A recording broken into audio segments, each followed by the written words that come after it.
আসসালামু আলাইকুম, welcome back to my another video. আজ আমি আপনাদের সাথে আবারও একটি মিষ্টির রেসিপি নিয়ে হাজির হয়েছি। হাফ কাপ গুঁড়ো দুধে 1 কেজি পারফেক্ট কালো জাম মিষ্টির রেসিপি। আর এর সাথে সাথে অনেক টিপস রয়েছে, যেমন ফুটন্ত গরম চিনির শিরার মাঝে গরম গরম মিষ্টি দেওয়ার ম্যাজিক। অনেকে গরম তেলের মাঝে যখন মিষ্টি আপনারা ভাজেন ফেটে যায়, অনেকের মিষ্টি শক্ত হয়ে যায়। ফুটন্ত গরম শিরার মাঝে যদি মিষ্টি দেন সেই মিষ্টি চুপসে যায়। সকল ভয় ভীতির অবসান ঘটিয়ে আজকের এই রেসিপি। এই জন্যে আমি একটি হাঁড়িতে 1.5 কাপ চিনি, 3 কাপ পরিমাণ পানি দিয়ে এইবার আমি ভালোভাবে মিশিয়ে নিচ্ছি। শুধুমাত্র 1 তার 2 তার করার কোনো প্রয়োজন নেই। এই চিনির শিরাটা ফুটে উঠলেই এনাফ। এইবার আমি চুলাটা বন্ধ করে দিয়ে ঢাকনা দিয়ে ঢেকে একটা সাইডে রেখে দিচ্ছি। আর আমরা মিষ্টি তৈরির জন্য সব উপকরণ একসাথে আগে থেকে রেডি করে রেখেছি। সমস্ত উপকরণ এইবার আমি এক এক করে মিক্সিং বোল থেকে একটা সাইডে রেখে দেওয়ার সাথে সাথে আমি একটি বাটিতে লিকুইড তরল দুধ নিয়েছি ঘন, যেটা হাফ কাপের চাইতে একটু বেশি, 1 কাপের চাইতে পরিমাণে একটু কম রয়েছে। ঘন তরল দুধ ঠান্ডা অবস্থায় এর মাঝে দিয়ে দিচ্ছি আমি কিছুটা রেড ফুড কালার। ভালোভাবে মিশিয়ে নিচ্ছি। রেড ফুড কালার প্রথম পর্যায়ে কম দিয়েছি, এই জন্যে কিছুটা পিঙ্কিশ মনে হচ্ছে। আপনারা কালারটা একটু ডার্ক চাইলে সেক্ষেত্রে বাড়িয়ে নিতে পারেন, কিন্তু দেখা যাবে মিষ্টি তেঁতু হয়ে যাবে। এইবার মিক্সিং বোলটা খালি করে নিলাম, দিলাম একটি ছাকনা। আর সাথে 1 কাপ পরিমাণ নিয়ে নিচ্ছি। এটা হচ্ছে মেজারিং সেটের মাঝে যে হাফ কাপ রয়েছে, সেই হাফ কাপের 1 কাপ যেখানে খোদিত রয়েছে এই কাপের মাঝে 120 গ্রাম, কিন্তু ময়দা, আটা অথবা পাউডার দুধ যেটাই নেন ওজনে আসবে কিন্তু 60 গ্রাম। আমি প্রথমে 1 কাপ ময়দা দিয়েছি। ময়দার তুলনায় পাউডার মিল্ক যেহেতু একটু হালকা হয়, তাই আমি একটু ঝাঁকিয়ে দিয়ে দিলাম। দিয়ে এইবার আমি দিয়ে দিলাম দুধটা দিয়ে আমি 1 টিস্পুন পরিমাণ বেকিং পাউডার, 1 চিমটি পরিমাণ ডিসপ্লেতে দেখানো অনুসারে আমি দিয়ে দেব এইবার বেকিং সোডা। বেকিং পাউডারের পরিমাণ যদি বেশি দেন আপনাদের মিষ্টিটা কিন্তু ফেটে যাবে। এটাও কিন্তু একটি টিপস। অনেকে বেকিং সোডা, বেকিং পাউডারের পরিমাণটা বেশি দেন থেকে মিষ্টি তেলে ভাজার সময় ফেটে যায়। মিশিয়ে নিলাম। যেহেতু অ্যাভেলেবেল সবার বাসায় ঘিটা থাকে না, তাই আজকের এই মিষ্টিটা আমি তেল দিয়ে মাখিয়ে নিচ্ছি। 1 টেবিল চামচ পরিমাণ রান্নার সয়াবিন তেল দিয়ে ভালোভাবে ডলে ডলে আমি মিশিয়ে নিচ্ছি। যেমনটি ডিসপ্লেতে দেখতে পাচ্ছেন। এবার আগে থেকে যে লিকুইড মিশ্রণটা আমি গুলিয়ে রেখেছিলাম দুধের, সেটা অর্ধেকটা দিয়ে প্রথমে আলতোভাবে একটু নেড়েচেড়ে দেখছি। পরবর্তীতে মনে হচ্ছে না সমস্ত লিকুইডের প্রয়োজন আছে, তাই সমস্ত লিকুইড একসাথে দিয়ে ভালোভাবে মাখিয়ে নিলাম। প্রথম পর্যায়ে হাতে খুব ভালোভাবে আঠালো অবস্থায় লেগে লেগে আসবে, এতে ভয় পাওয়ার কিছুই নেই।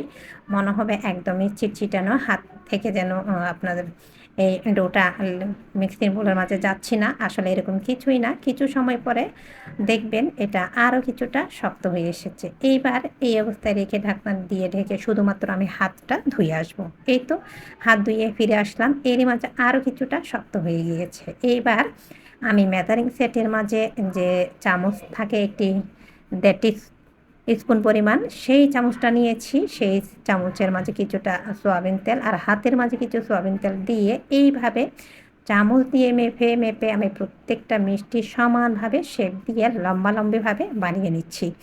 আপনারা চাইলে গোল আকৃতিরও বানাতে পারেন, আবার চাইলে লম্বালম্বিও বানাতে পারেন। আমি আমার মনের মতো করে শেপ দিয়েছি, আপনারা আপনাদের মনের মতো শেপ দিতে পারেন। আসলে আপনাদের পরিমাপ যদি সঠিক হয় তাহলে আপনাদের প্রত্যেকটা রেসিপি অবশ্যই পারফেক্ট হবে। এই তো ঠিক সেমভাবে আমি প্রত্যেকটা মিষ্টি তৈরি করে নিয়েছি। এইবার মিষ্টি ভাজার পালা। এর জন্য চুলায় তেল দিয়েছি। তেলটা এমন গরম হতে হবে 30 বা 35 সেকেন্ড পর্যন্ত আপনার আঙ্গুল যাতে করে চুবিয়ে রাখতে পারেন। গরম তেলের মাঝে কোনোভাবে মিষ্টি দেওয়া যাবে না, এতে করে মিষ্টিটা উপরে ব্রাউন কালার খুব দ্রুত চলে আসবে, মিষ্টির ভেতরে কাঁচা থেকে যাবে আর মিষ্টি শক্ত হবে। ফলে মিষ্টি যখন গরম শিরার মাঝে দিবেন মিষ্টি চুপসে যাবে। আর কড়াই ধরে সমস্ত মিষ্টি দেওয়ার পরে একটু ধুলিয়ে দিবেন, এতে করে মিষ্টি কড়ার গায়ে লেগে আসবে না। খুব দ্রুত কিছু সময় পরে ডুবন্ত তেল থেকে উপরে মিষ্টিটা ফুলে ভেসে উঠবে। এই তো 3 থেকে 4 মিনিট আমি লো আঁচে প্রথমেই ভেজে নিয়েছি। আর এই মিষ্টিটা আমার ভাজতে 9 থেকে 10 মিনিটের মতো সময় লেগেছে। আর দেখতে পাচ্ছেন মিষ্টির গা থেকে ভুত ভুত উঠে আসছে, ঠিক এরকম গরম হতে হবে। এই বুদবুদটা উঠে এসেছে কিন্তু আরও ২ থেকে ৩ মিনিট ভাজার পরে। আর আমি এই ২-৩ মিনিটের মাঝে কোনো খাঁটি অথবা খন্তে চামচ কিন্তু কিছুই মিষ্টির গায়ে লাগাচ্ছি না। এইসব মিষ্টি খুবই নরম আর সেনসিটিভ হয়, মিষ্টিটা ভেঙে যাবে। একটা মিষ্টি যদি ভেঙে যায় বা কাটা পড়ে সেক্ষেত্রে মিষ্টিটা আর পরবর্তীতে ফুলবে না। মোটামুটি মিষ্টিটা উপরে ভেসে উঠেছে। এরপরে আমি অনবরত এইভাবে কিন্তু উপর থেকে চারপাশে একটা চামচ দিয়ে আমি নাড়ছিলাম, এতে করে মিষ্টির কালারটা চারপাশে সমানভাবে আসবে আর মিষ্টিটা কেটেও যাবে না। ও আরেকটা বিষয় আপনাদের সাথে শেয়ার করি, মিষ্টি যখন উপরে ভেসে উঠেছে তখন আমি চুলার জালটা মিডিয়াম টু হাইতে দিয়ে তারপর মিষ্টিটা ভেজেছি।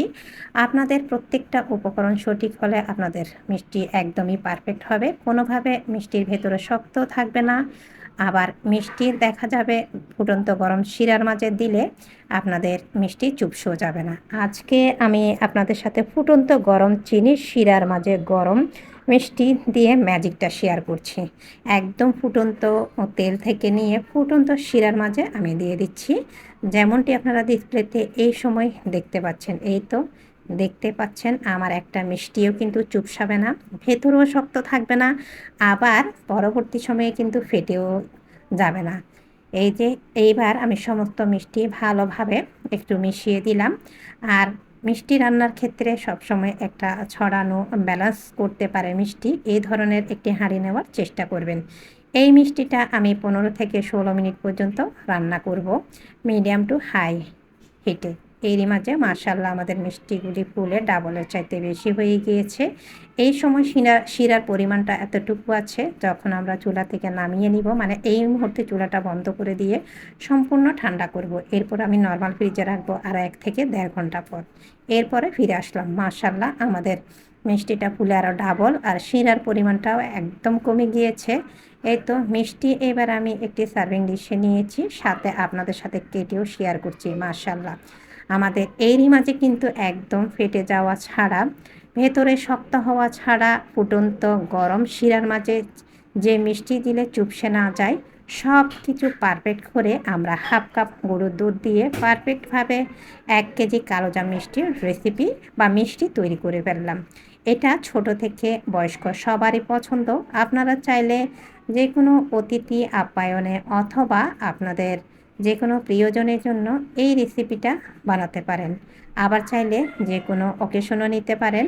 সব কিছু মিলিয়ে আমার আজকের রেসিপিটা এই পর্যন্ত। কেমন হয়েছে অবশ্যই কমেন্টের মাধ্যমে জানাবেন। আজকের ভিডিও এই পর্যন্ত। আসসালামু আলাইকুম।